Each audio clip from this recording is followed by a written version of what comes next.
Hi, good day, everybody. Welcome to the prescription. Terrence here again, just to share some insight into God's word because it impacted in my life and really taught me. And I hope it will be an encouragement and a support and a blessing to you all. So today is going to be part one. We're going to examine the question that a lot of people have been asking recently. Why does a loving God allow evil to happen in the world? And we're going to break apart the question because the more I think about the question, the more I look at it, it seems to be implicating, indicting, inferring, implying, or suggesting, or accusing God as just sitting there and not doing anything when bad things happen in people's life. And the more, again, I look at the question, it seems that the question has been constructed and set up in such a way, as I mentioned, to accuse God, to paint God in a bad light. Now, we must be defenders of God's word, the truth. We must stand for truth. I know whether you call this apologetics, etc. I'm not deep into it. I'm just here to show you that the intent of the question is to paint God in a bad light. And really, the question was, constructed with that kind of animosity or that kind of accusation in it, in a negative sense.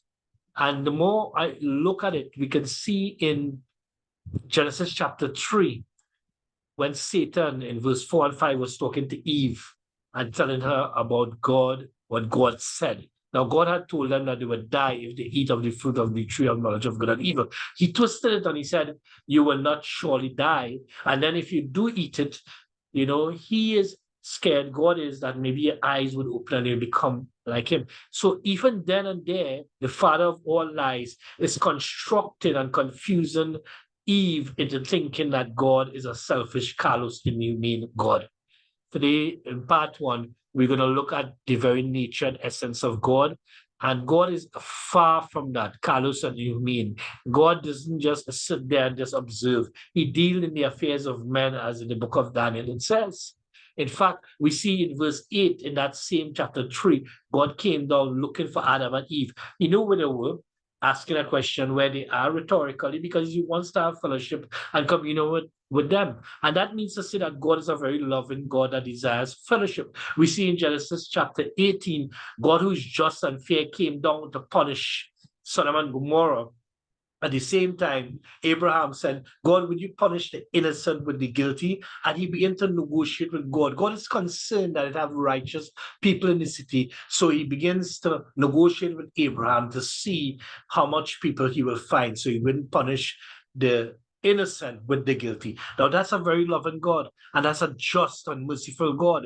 We see in Isaiah chapter 1, verse 18, God says, come, let us reason together. Israel, he's telling them, come, let us reason together, because all the bad things that you have done, all the guilty things that you have done, though it be red as blood and scarlet, I will make it as white as wool and snow. God is concerned. Even today, he's telling people to come.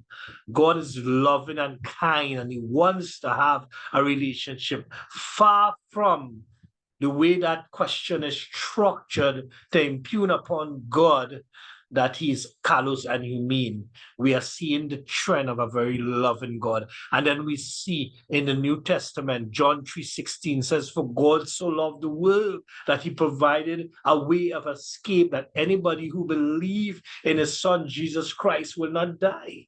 We even see Jesus in Matthew talking over Jerusalem, telling them how he longs to gather and fellowship. And right through even to Revelation, in Revelation, we see Jesus say, behold, I stand at the door of a man's heart and knock. And if he would open, I would have a relationship with him.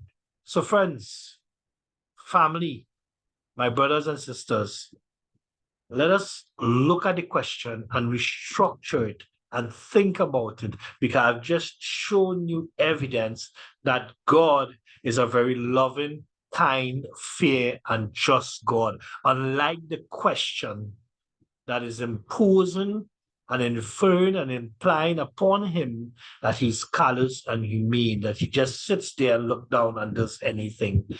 As we examine this question and begin to break it apart in part 2 next time, we would look at why is the world evil.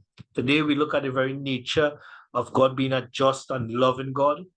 Next time in part 2, we would look at why has the world become so evil. And then we have a part 3 and part 4. We would look at a way of escape and look at how God is actually dealing in the world today. So until then, keep the faith, be blessed, be strong. Tune into Daily Prescription again for part 2. So my friends, have a great day. Keep the faith as I mentioned, and please give Jesus a chance in your life.